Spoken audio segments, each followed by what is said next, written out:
We're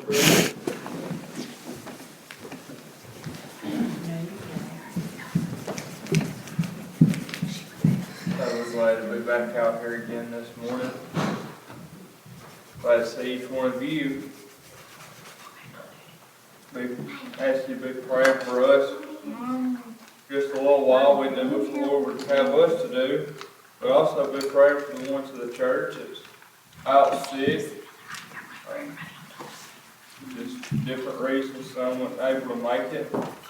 Just be in prayer for those that couldn't be in service with us this morning. I don't know all the reasons, but I know the Lord knows all about it. I know the Lord can take care of each one of them. So we'll be reading a little bit out of the book of Matthew in the 14th chapter and the 22nd verse. Very familiar scripture there.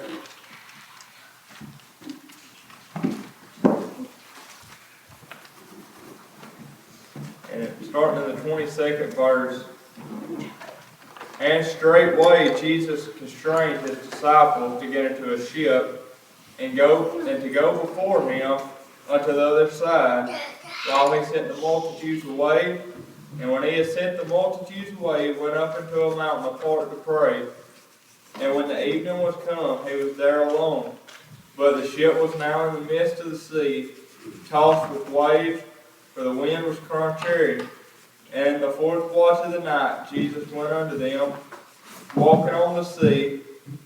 And when the disciples saw him walking on the sea, they were troubled, saying, "It is a spirit," and they cried out for fear. But straightway Jesus spake unto them, saying, "Be of good cheer, it is I, be not afraid." And Peter answered him and said, "Lord, if it be thou, bid me come unto thee on the water." And he said, "Come." And when Peter was come down out of the ship, he walked on the water to go to Jesus. But when he saw the wind boisterous, he was afraid, and beginning to sink, he cried, saying, "Lord, save me." And immediately Jesus stretched forth his hand and called him and said unto him, "O thou of little faith, wherefore didst thou doubt?" And when they were come into the ship, the wind ceased. Then they that were in the ship came and worshipped him, saying, "Of a truth, thou art the Son of God." In that 22nd verse, it says, "And straightway Jesus constrained his disciples to get into a ship and to go before him unto the other side. And so I sent the multitude away. And when he had sent the multitudes away, he went up into a mountain apart to pray. And when the evening was come, he was there alone." We begin to think on that this today while we're studying it. We got to think about how we know that this was after they had the miracle of the fish and the loaves of bread, and then Jesus had took these disciples and told them to get in the ship, and he sent them out. And then it said he went apart on his own, and he went up into the mountain to pray. And we just began to think about this morning how this was the Son of God. He sent with God. He's God in the flesh here, and he come down from heaven and took up the flesh.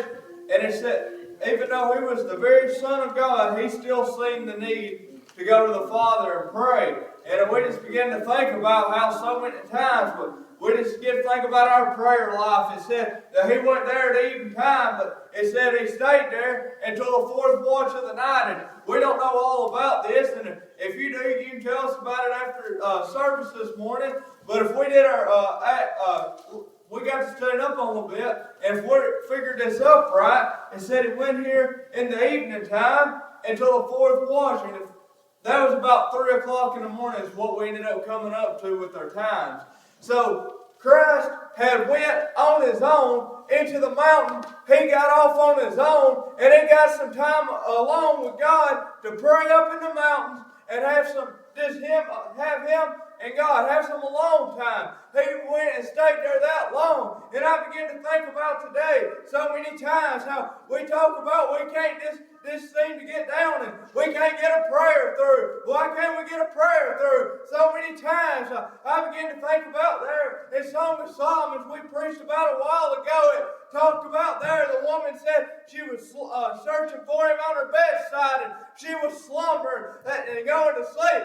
So many times that's why we can't get a prayer through, because we ain't earnest about it. I'm here to tell you, if we'll really get down in earnest, and we'll really get down and start searching God, and we'll start looking for the answers, we'll find Him. But it's going to take us getting earnest about this thing. We need to be more serious about our prayer life. So many times we just want to pray that same old prayer, day in and day out. But I'm talking about when's the last time you really got humble with God? When's the last time you really got out and you shed some tears in your prayer life?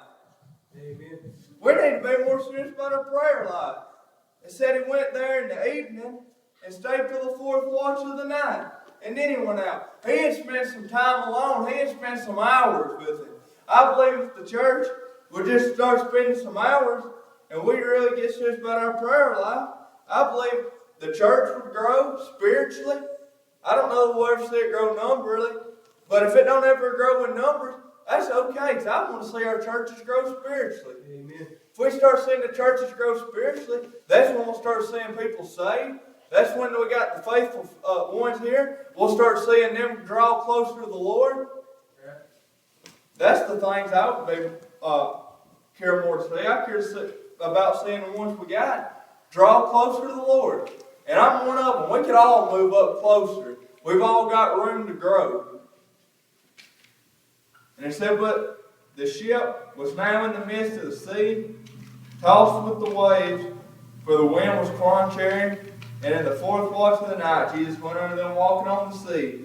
And when the disciples saw him walking on the sea, they were troubled, saying, "It's a spirit," and they cried out for fear. But straightway Jesus spake unto them, saying, "Be of good cheer. It is I, be not afraid." And I just begin to think about there so many times in this world how these disciples, they was out here and how they talked about they was troubled. And I begin to think about the world we live in today. So many times we'll get down and out. We just seem to get disturbed from time to time. And like Brother Will taught on this morning in the Sunday school lesson, how we look around and we see all these things taking place in the world today, and we want to get discouraged and say, just look over here and see what's going on, and we just get down and out. But I want to tell you, just like he had told these disciples here, he said, "Be not afraid." And I want to tell you there, we think about over in the book of John, he said in this world we would have tribulation, but be of good cheer, but he's already overcome the world. We ain't got no reason to worry about the things going on. Let tomorrow worry about tomorrow. Just keep pushing on through the day. Keep pressing on a little further, because the Lord has already overcome the world. He's the one that can conquer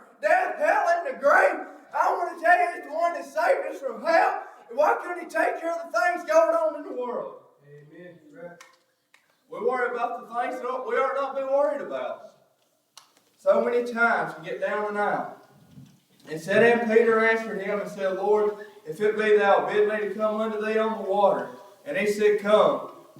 And when Peter was come down out of the ship, he walked on the water to go to Jesus. But when he saw the wind boisterous, he was afraid and beginning to sink. And he cried, saying, "Lord, save me." And I just get to think about there, old Peter, he wanted to come out of the boat. And we talk about Peter. We know later on he began to sink, and we talk about, well, Peter lost faith because he took his eyes off the Lord and he started to sink.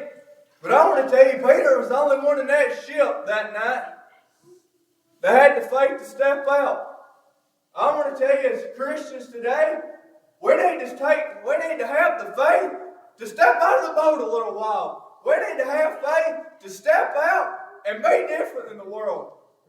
We need to have a greater faith than what we have. I think a lot of times, if you would have it this way, if you'd have the world as the boat, we just want to sit in the boat and keep going on with the world every now and then. We don't ever want to step out and tell people about the Lord and talk to people about the things of the church. But I want to tell you, we need to take a step out, even though we get out there every now and then. If the Lord opens up a door and He gives us the opportunity to tell people about Him, and we get out there and we just keep our eyes on Him and focused on Him, everything will be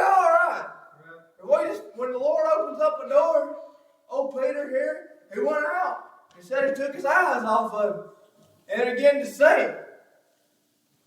And that's how we are sometimes. We get up close to where we need to be, and we're strong, and we think we just got it going on. We're up on the top of the mountain, and then we go through a valley. But I want to tell you, old Peter here, when he got out there, he started losing faith. He seen all the bad stuff going on, and that's when he started to fall down. But I want to tell you, when you take the step of faith and go out of that ship, just keep your eyes focused on the one that can make the winds calm. He can make the sea calm. So why couldn't he take care of your little battles tonight? Amen. The one that caused the storm, the one that can create the storms, he can cause them to cease as well. He was in control of this situation the whole time. It said, talked about there in 30, it said, but when he saw the wind boisterous, he was afraid and beginning to sink. He cried, saying, Lord, save me. And immediately Jesus stretched forth his hand and called him and said unto him, O thou little faith, wherefore didst thou doubt? And when they were come into the ship, the wind ceased. Then they were in the ship came and worshipped him, saying of a truth, Thou art the Son of God. And I begin to think about here, that I think about old Thomas, how when he seen Christ, they was in disbelief about the thing, and the Lord told him, he said, Thomas, touch my hands, touch the nail-scarred hands. He said, thrust your hand into my side where they pierced him in the side. So many times we doubt the Lord, but the disciples here, they just seen what the Lord had done. They seen how he could control the storm, how he had Peter come out of the ship and walk on the water, and all he could do. And when he got in the midst of them in the ship, then they wanted to fall down and worship him. I want to tell you, we've seen what he can do in times past, and we was wanting, and we'll doubt ourselves, and we'll doubt him. But why would we doubt him? We've seen what he can do. We need to just fall down and worship him today. Just like they did then when he come in the ship with them. They seen what he could do. We've seen what he could do. So why would we doubt him now and get discouraged? Because if he could do these things in the past, it ain't a doubt in my mind we can see him doing today. And if they come with the song,